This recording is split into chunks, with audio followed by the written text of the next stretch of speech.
Hi, welcome to my video, and today we'll be making a mango smoothie.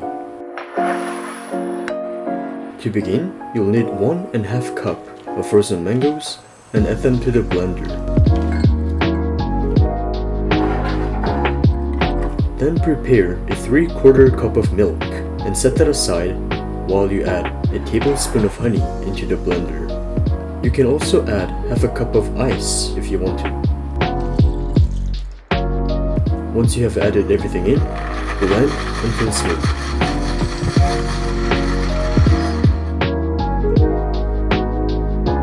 In a cup, add tapioca pearls and then pour in your smoothie.